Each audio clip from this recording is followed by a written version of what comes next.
I mean, actually think about what's being said here. Say her name is trending because people are using it for Brianna Ghey, who is white. I need y'all to understand that phrase hashtag was created for black women who are victims of police violence. So what? That's what's missing. That's what I need the answer to. So fucking what? Who the fuck cares? Nobody should care. No harm is being done here. You know what this is? It's a desire to manufacture a distinct identity. Oh no, you can't touch that term. You can't touch that phrase. That belongs to us. How is that a progressive sentiment? That is the absolute opposite of coalition building. It is the literal, direct, completely mutually exclusive position to hold on this issue. It is opposite. You can never, ever do anything with this attitude. It's just not possible.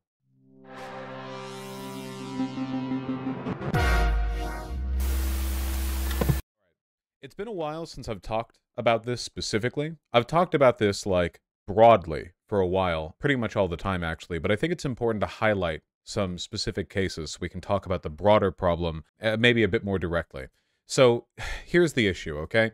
Who here has seen this tweet, or seen people talking about it? Say her name is trending because people are using it for Brianna Ghey, who is white, and I need y'all to understand that the phrase/hashtag was created for black women who are victims of police violence. I've seen white people say they didn't even know this, and that's extremely troubling because that means y'all genuinely do not care about black women, especially black trans women. I'm going to be very frank, one of the reasons why we aren't where we should be in terms of infrastructure fighting against transphobia is because people have accepted the systems that facilitate black death because y'all have assumed it won't come for you. So really quick question. Do any of you guys remember the Dave Chappelle special where he clearly had a chip on his shoulder about trans people, but rather than articulate any real points, he instead decided to make up this idea of, like, black advocacy being harmed by trans advocacy? You remember? A weirdly, like, big portion of that stand-up special was him going like, yeah, you know, well, you got all these white trans people who are, like, saying off N-word. It's like, do we? Is that true? You know, like, the basic gist of his stand-up there was the idea that, like, white trans rights are a kind of, like, bourgeois, like, you know, like, oh, the privileged are looking for things to complain about, that kind of thing. Whereas black liberation is like this real cause, and actually all these white trans people are you know, self-centered. They aren't, you know, they don't really care. I love how he ignored black trans people. Well, the basic issue with what Dave Chappelle was saying, apart from the fact that it's bullshit, like, as though, seriously think about this, guys. Do you really think, on average, that trans people are more likely to be racist than cis people? Think of the groups that trans people tend to hang out with. Think of the general, like, demographic interests that we're talking about here. Trans people are overwhelmingly likely to be progressive and left-leaning, which means that they are overwhelmingly less likely to be racist than cis people. Except for you guys, I guess. You're Vaush fans. What Dave Chappelle was doing there, fundamentally, was like a failure in intersectional analysis. You often see this issue with people who are kind of locked in a second-wave way of thinking. TERFs do it all the time. Real TERFs, not the fake TERFs who pretend to be TERFs, but are really just conservatives or fascists. Where oftentimes you'll see TERFs do this weird, like, segmentation of different minorities' rights. The idea that women's rights broadly are being attacked because of trans advocacy. It's a failure of intersectional analysis. A lot of the stuff that harms trans women harms cis women just through sheer adjacency. And it's not as though trans women benefit from male privilege. I mean, seriously, like, think about that for a second. It's a failure in intersectional analysis. So we have these tweets. This main tweet right here has 8.4 million views.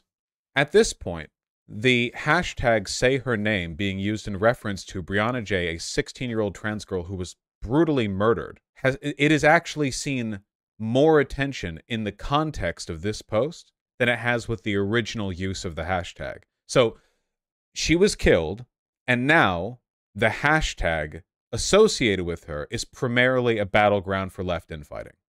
And tragically, though maybe not surprisingly, oh no, not that one. Oh no, not that one. Here we go.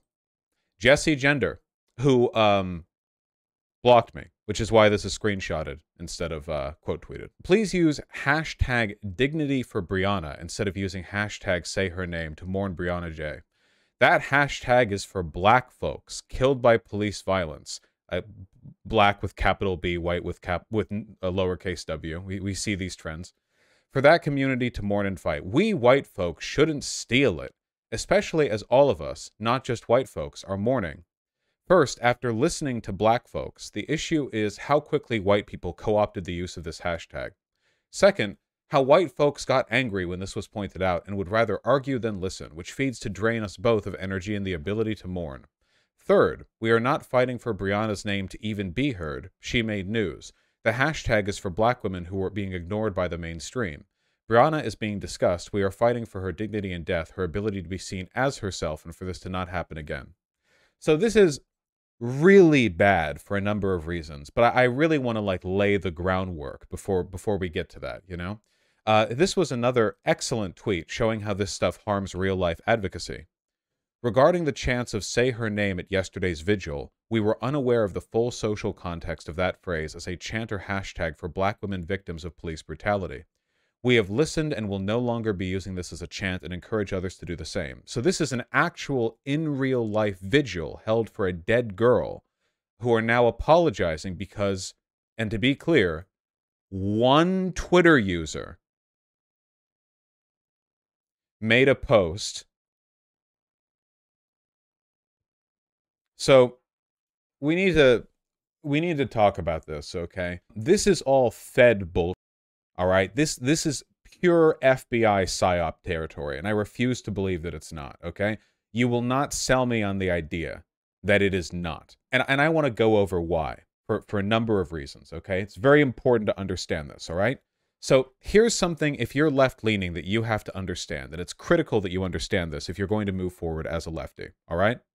There is no conflict between different axes of progressivism. Trans advocacy is not competing for space with black advocacy. This does not happen. This is not a real thing. This is a manufactured complaint, often orchestrated in bad faith by the right as a way of sowing infighting. There is no instance of somebody protesting transphobia and this in any way harming black people, but often the fear that this is happening harms both communities. This happens all the time. I mentioned before the Dave Chappelle thing. That's a good example of somebody doing it in bad faith from outside, but oftentimes what you'll see is black people who don't really care for trans people and trans people who don't really care for black people, though I'll admit the former group is way larger than the latter, because being black doesn't necessarily make you any more progressive on trans issues, but being trans does often mean that you're more likely to be broadly progressive on race issues or whatever else. That's just a demographic fact that has a lot to do with the social groups that people were raised in. It's complicated, but it is nonetheless a fact. And those groups acting in bad faith sometimes will sow infighting when in reality they just don't really care for the other group.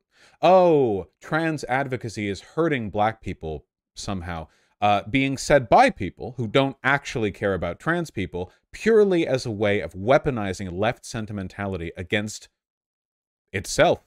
This happens all the time, and I've seen this happen both in good faith and in bad, but at this point, I don't really know how much of this is deliberate and how much of this is a mistake, because this is straightforwardly really terrible. So I'm going to break down these 3 tweets, and I might seem like I'm being a little bit hyper specific here, but the thing that frustrates me is that Jessie Gender one time made a video critical of me, and I thought that video was okay.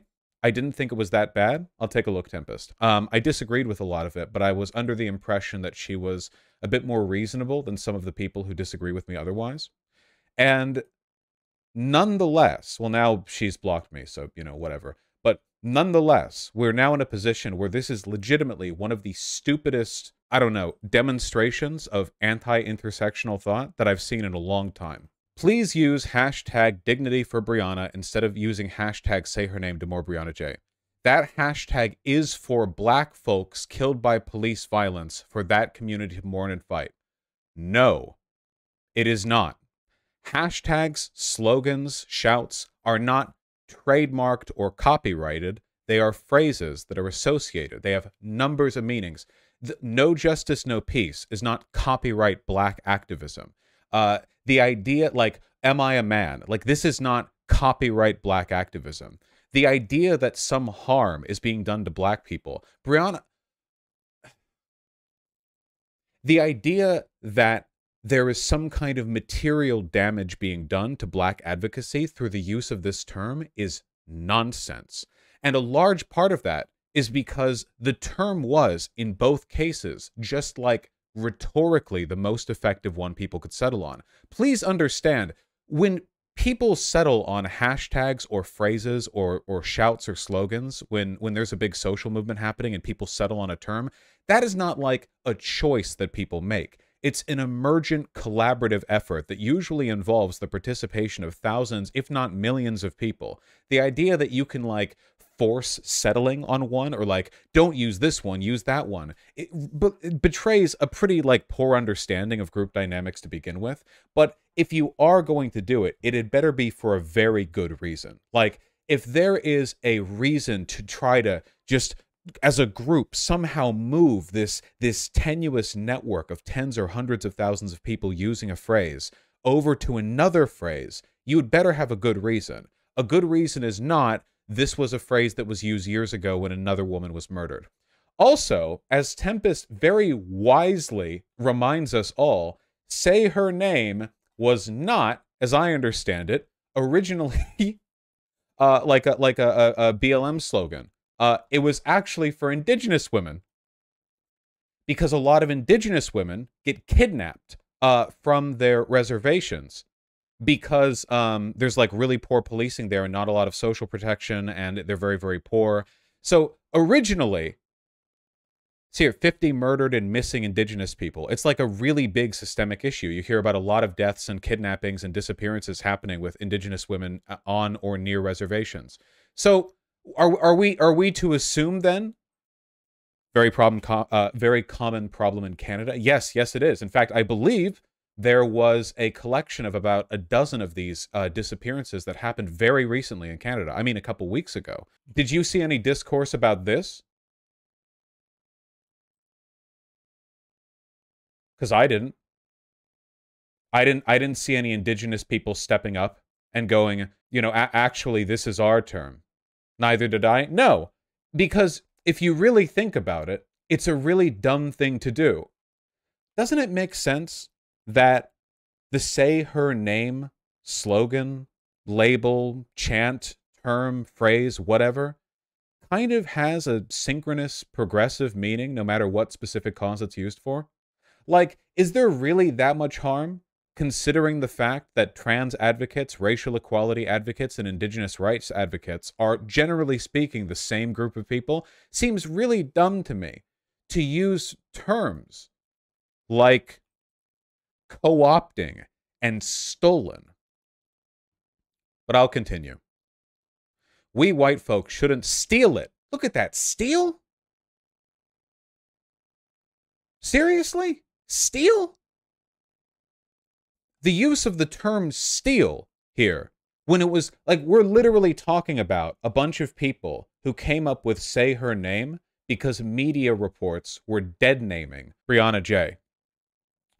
When they say her name, they're not only saying say her actual name, her chosen name. The emphasis is also on the her. She's a trans girl.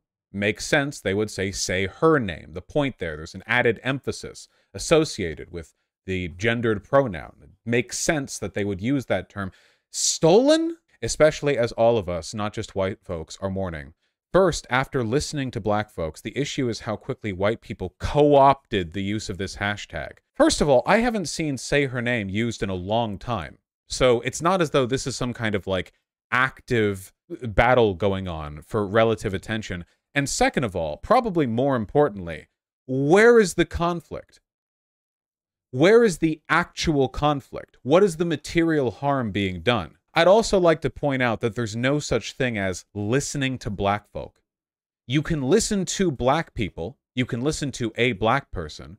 It's not possible to listen to black people broadly. You're not capable of that. Nobody is. I really hate how much idpol is weaponized, oftentimes by white people, by the way. Let's be clear, Jessie over here is a white woman, fulfilling the role of white women in progressive discourse, which is to use the fact that they have minority friends to dominate discourse and gatekeep other people. That is their role, of course, the savior. Second, how white folk got angry when this was pointed out and would rather argue than listen, which feeds to drain us both of energy and ability to mourn. I like here how this sentence suggests that people saying we're not stealing a hashtag, you can't own a hashtag, we're using it for a good cause, it hasn't been used in a while, and also you can't just magically shift a huge group of people from one phrase to another. And I like how the onus is being put on them for being argumentative and not her, the one making the big drama post. Or say, this person, the one making the big drama post that really blew up. Why is it always not the ones who are actually instigating the drama who are being argumentative, but rather the people who don't want to be bothered with it? We are not fighting for Brianna's name to even be heard. She made news. The hashtag is for black women who were ignored by mainstream. Brianna is being discussed. We are fighting for her dignity and death, her ability to be seen as herself, and for this to not happen again. And this right here is like the absolute apex of spinelessness, to the point where I think this is actually like transphobic to say. The point, say her name, was because A, trans girl, B, she was being dead named. The term there is perfectly apropos. The slogan, the phrase, it fits exactly with what is being discussed. To not only argue that, I don't know, black women got dibs on this somehow, but then to argue the phrase isn't even applicable in this instance, comes across to me as like unironic transphobia. And the degree of spinelessness that Jessie would need to have as a trans woman in order to buy into this narrative, just because they saw one, like a Twitter post, it's like genuinely ridiculous. We will, like, it is genuinely unbelievable how self-destructive the left is when it comes to their constant desire to infight and prove who is woker than thou. This constant infighting, this ridiculous, like, can you imagine the right ever doing this? It's an aversion to winning. It's fear of winning. It's genuinely insane.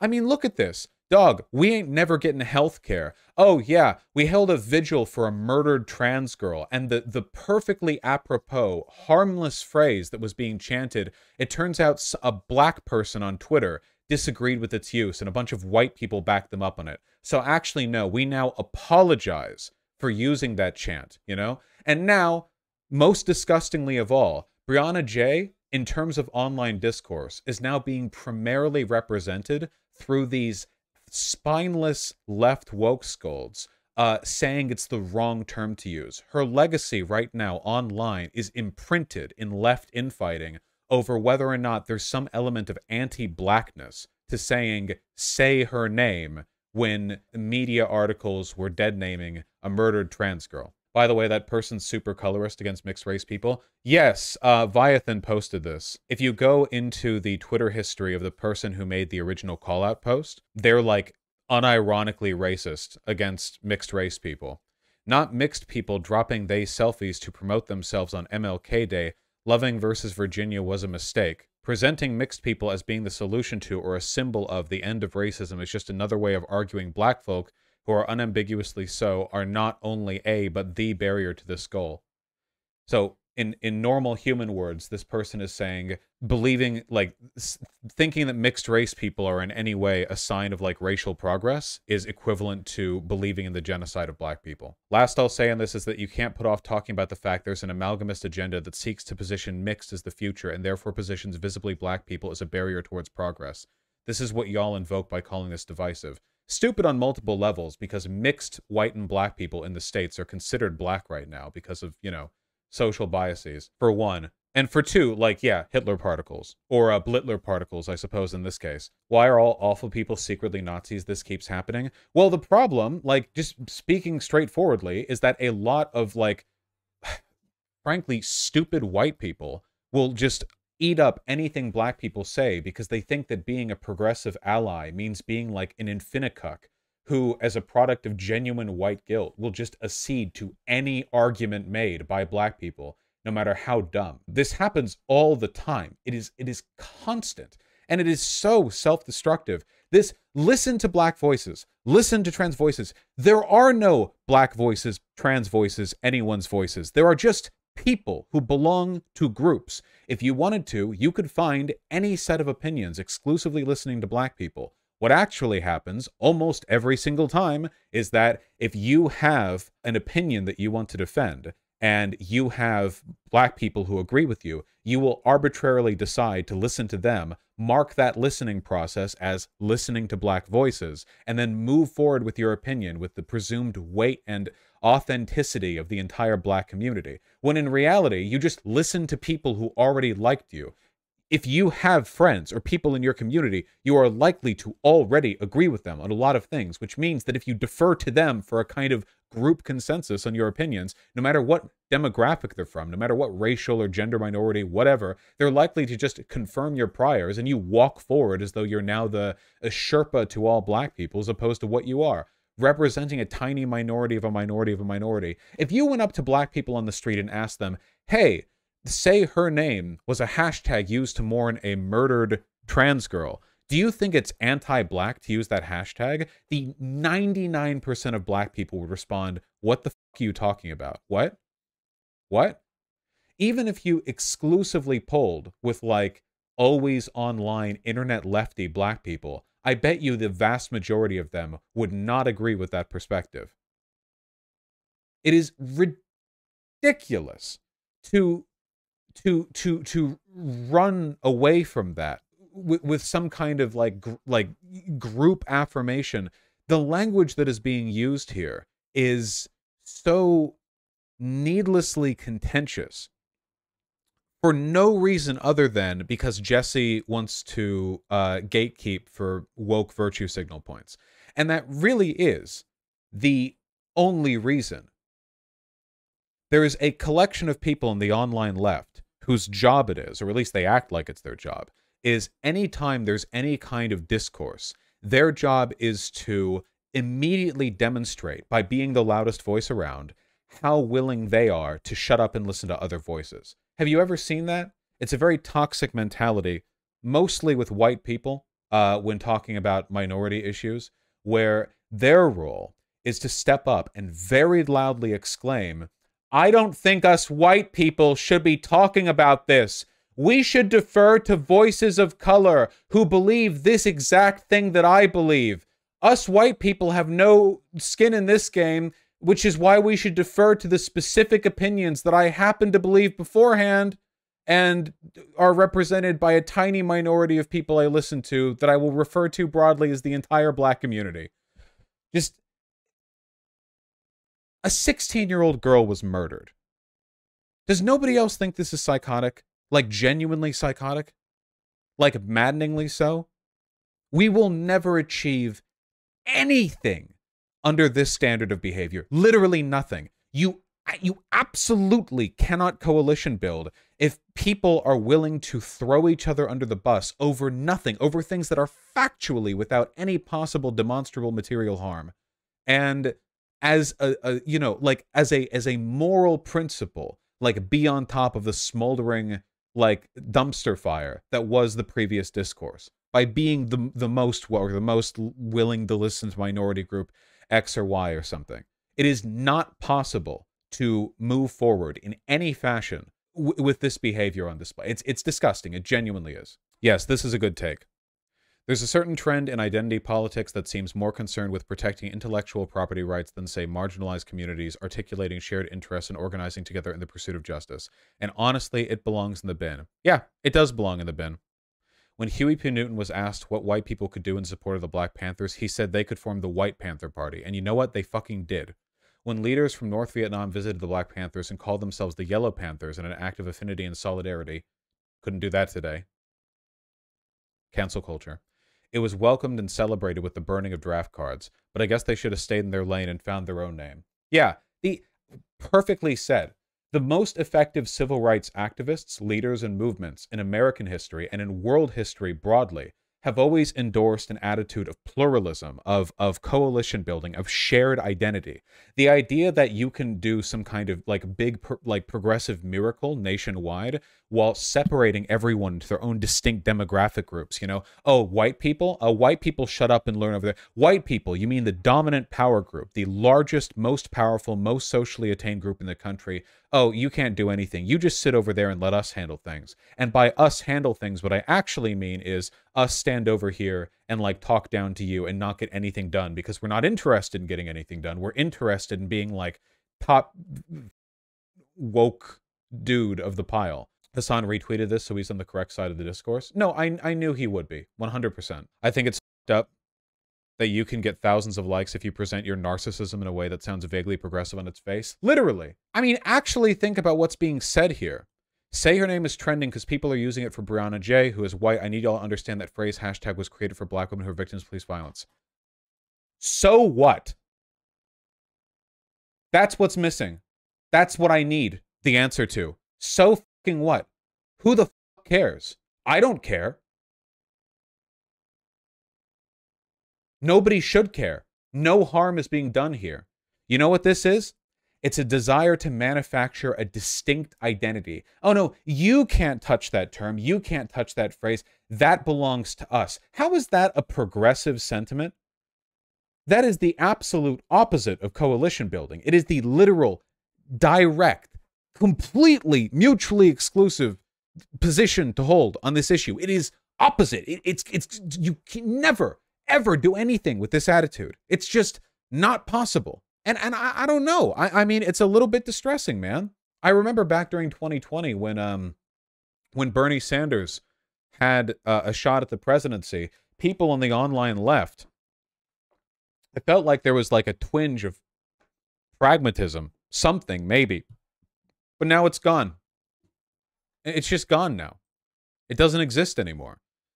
If you go online right now, the majority of the online left is reactionary and liberal in tendency. This is, by the way, fully liberal. This is 100% like identity politics.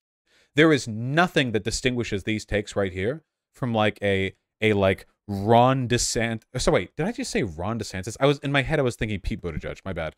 Like a Pete Buttigieg, like K-Hive, just completely milquetoast Obama era liberal progressivism. There's nothing else. There's nothing even remotely radical about this. It's reactionary and liberal. Yeah, it is. 100%. Obama. Funny Jessie reply under the thread you screenshotted. Or use hashtag her name is Brianna, but thank you so much, Jessie.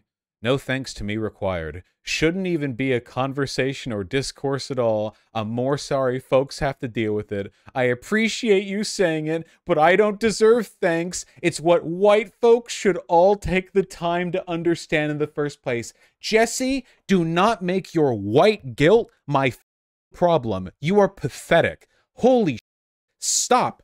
Ungelatinize your spine. Bake it in an oven at 350 degrees until it hardens slightly. This is insane. What a cuck. It's unbelievable. I cannot fathom being like this, apologizing for your existence. No one cares. Listen, Jessie, this is unironically racist, okay? Black people do not think this funny. Have you ever talked to a black person once in your entire life? When white people go on this big tirade about how, oh, us white people are so like this, and oh, you don't need to thank me because all white people should be doing better now. White. They're rolling their eyes. Stop. Oh my God. I would like to apologize to all the black people here. It's the exact same thing that like nice guy feminist men do, you know? Oh, yeah, men are such animals. I'm sorry. I am apologizing to you for what men do. You know, it is exactly the same thing. The exact same weird, covert, like, insidiously narcissistic attitude. It's a walking stereotype. Yeah, I feel like I'm watching random white people tell me they know what black people think. It's weird as... It is. What all Jessie Gender is doing here is saying her own opinions. You can dress anything up as, oh, I'm speaking for the group, having listened to black voices, you know, so on and so forth. Jessie Gender's DM'd me after I said it does not make you transphobic to play Hogwarts Legacy. I'm disappointed. I wanted to be with you. I wanted to be with you, my friend, and I was on your side, but these past few weeks it's become clear you're more interested in drama than solidarity and praxis in our community. I'm gonna unfollow you and never talk about you from now on, because I'm not here to stoke infighting and drama like the system wants and you're currently feeding. I'm not here to stoke infighting and drama. Now let me use the murder of a 16-year-old trans girl as an opportunity to demonstrate to everyone in my audience how performatively self-sacrificial I am as a white woman, to give space to black voices in a way that just so happens to allow me to express my own opinion with the presumed affirmation of black voices. Please, I do hope you take a moment for introspection. I'm not here to fight you, and that doesn't help either of us beyond seeing the number go up, because 2 trans people are fighting and it creates algorithm-friendly drama. I wish you the best, and I hope one day we can work towards actual trans liberation instead of just feeding the system of egos. Pictured here, actual trans liberation, arguing that the say her name hashtag wasn't appropriate for Brianna Ghey's murder after being dead named by the media, by the articles. Actual piece of shit. Remember, it's narcissism masquerading as progressivism. Every position Jessie Gender has gets to be dressed up, cloaked, like she's actually just giving way to a hive mind of minority voices that she just happens to be the one, like, you know, giving voice to right here. I think Jessie's taking the beef with JK way too personally. Jessie Gender blocked me, I think, after my video responding to hers came out on the JK Rowling Hogwarts Legacy situation. I mean, there's clearly, like, no actual interest in progressive advocacy here, certainly not in coalition building. It's just interesting to me how it's people like Keffals and myself who are the ones who are framed as, like, we're not interested in coalition building, we're the ones who are divisive. When I've always been willing to work with other people on the left, I've spoken positively even when they don't I've spoken positively of them even when they don't like me, and they're always the one to burn the bridge with me. In essentially every instance with other people in the online left, they are the first person to talk shit about me. They are the ones who burn the bridge with me. And in the instances where that hasn't happened, they very much deserved it, because I very rarely go after other people online without some kind of, you know, preceding event or justification. It certainly isn't something I do, like, randomly. It usually gets thrust upon me because they randomly decide to start attacking me. Or, in this case, I suppose, block me and have really shitty takes behind the block. Likewise with Keffals. Keffals and I will have a positive conversation with basically anyone. Jessie won't. I have no idea how, like, somehow the most insular, most liberal, most reactionary, and least coalition building oriented group of the left is somehow, like, presented as this super pro-activism, pragmatic, willing to work together, like, forward-thinking group. It's a complete reversal. They're on the absolute opposite side of the discourse. But, you know, is this really any different from a religious authority claiming they have the truth because their special relationship with God they can channel? I don't think it's religious, like, sociologically, but I do think they're trying to invoke the same kind of group fervor and hysteria that you do see in religious people. You know, in a Durkheimian sense, religion doesn't just refer to supernatural mythology. It also refers to collective social organization between things which are distinguished sacred or profane. So Durkheim might argue that, say, football or the Super Bowl can be religious in the sense that there is a kind of a set of, like, ethical doctrine, a dogma that is promoted as a way of building a kind of communal relation with the subject at hand. You know, his definition of religion was really, really broad, and I think that to an extent, I do think there is kind of a sacred / profane distinction going on here. The primary distinction being that the sacred behavior seems to be listening to the voices of the marginalized, or at least saying that you're doing that, and the profane behavior seems to be the opposite, not doing that. But in the name of those, like, distinct ideas, we're getting basically anything justified. Does that make any sense?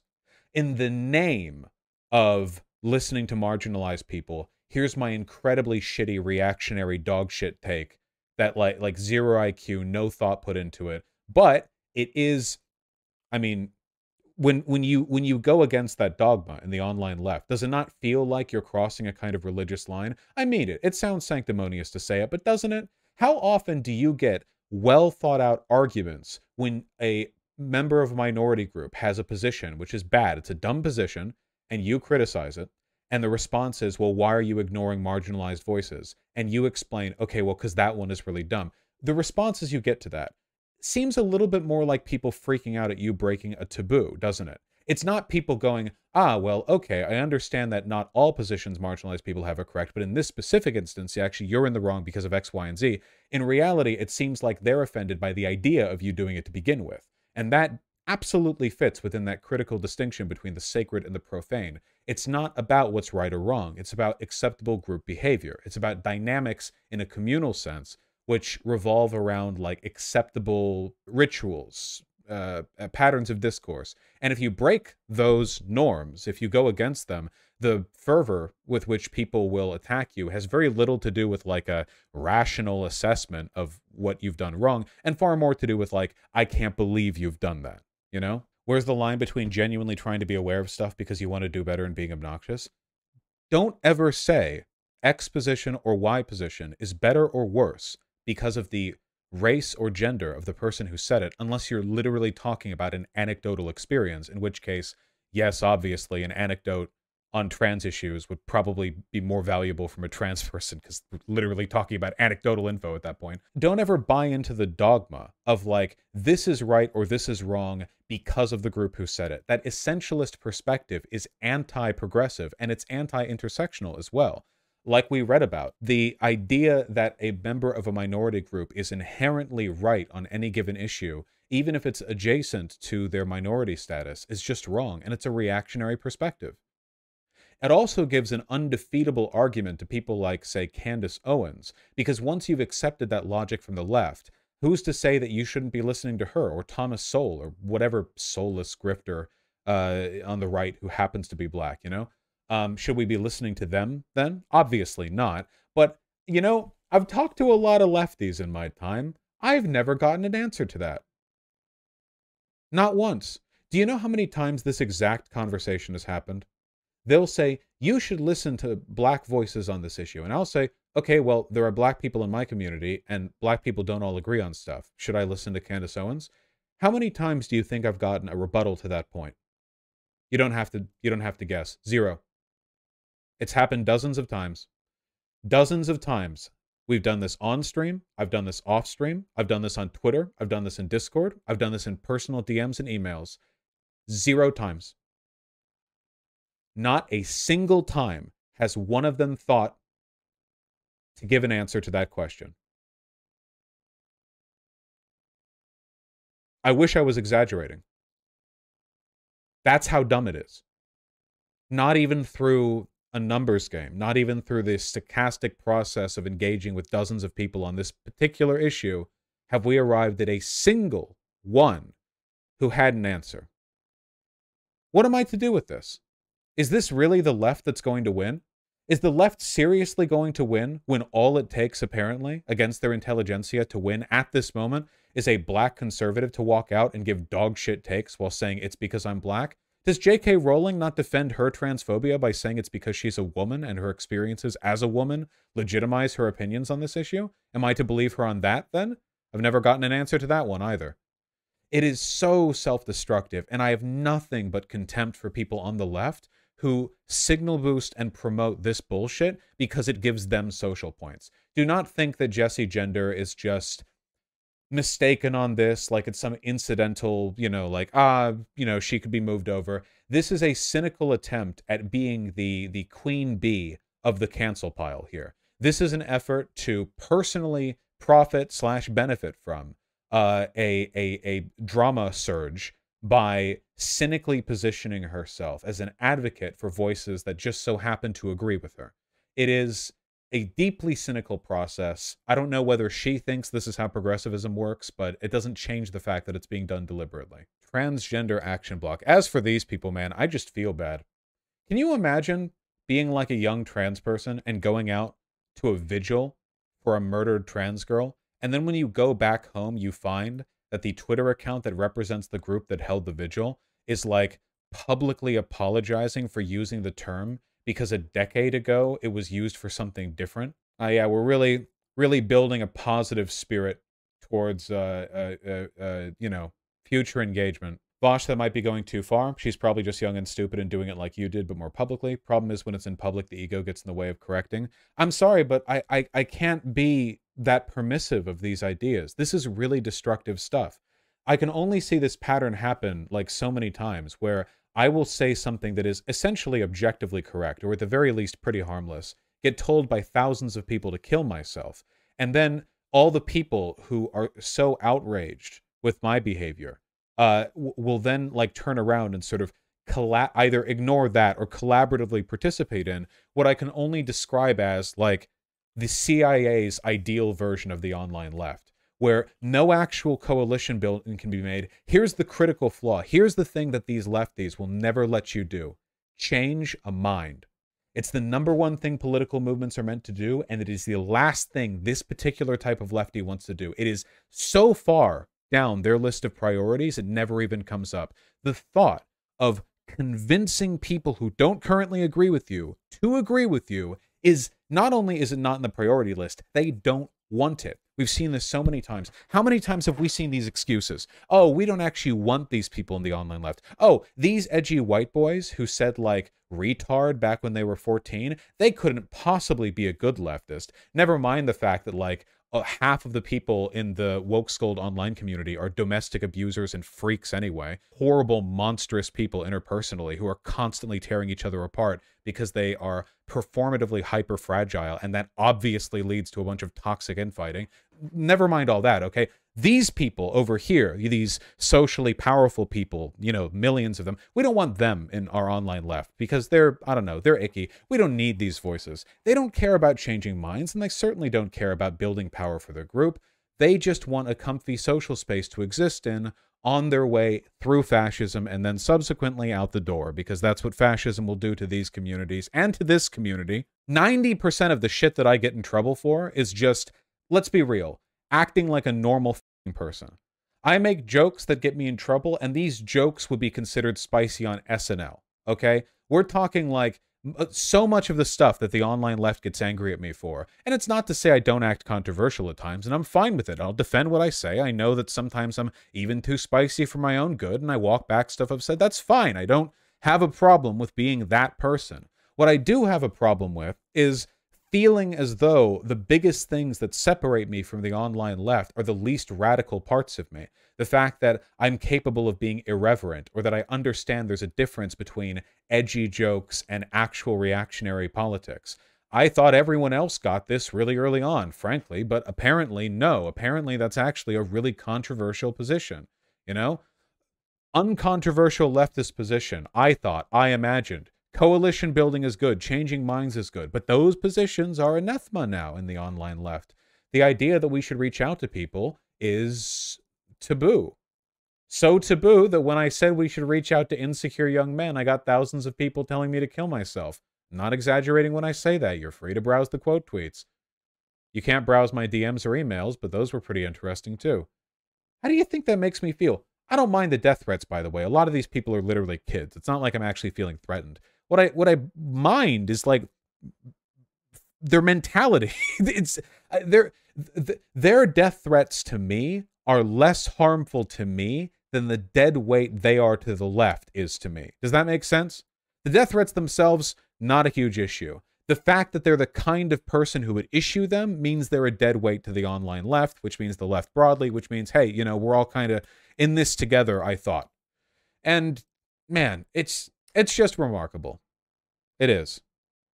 The online left is unintentionally putting a huge burden on marginalized communities on doing their own advocacy instead of easing the burden. Yeah, it also does sound a bit strange to me that like a lot of white lefties, their response to like any kind of discourse on race issues is to go like, well, why don't you go listen to black voices? First of all, again, not possible. You can only interact with individual people. Second of all, why are you like deflecting that onto black people? Like, shouldn't we have a unified position on this? At least somewhat? I have no idea how a person could possibly argue that it's not enough to just have like the right position on something. The right position also has to be delivered by a person of the right demographic persuasion. And this leads to some kind of like weird, like lefty id-pull min-maxing within the group, where it's not enough to have certain opinions. You also have to be the right kind of person to issue them.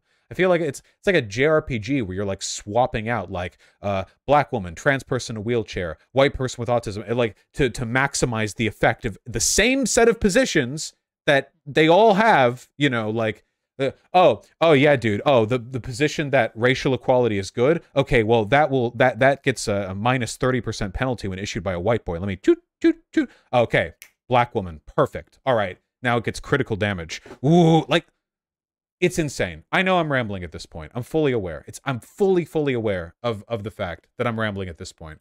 But like, man, do you agree the left would rather feel smug while losing than win? Yes. Hassan's take on this? Is that what you've been linking me? Hassan? People in leftist communities unironically utilize the fucking good nature and empathy-centered politics of leftist communities to basically make everything about themselves. You are not an ally. Know your time and place. Read the fucking room. Be normal. You're just being selfish. It's like weaponized narcissism. Literally true. Completely true. Yeah, 100%. Absolutely. It is narcissistic.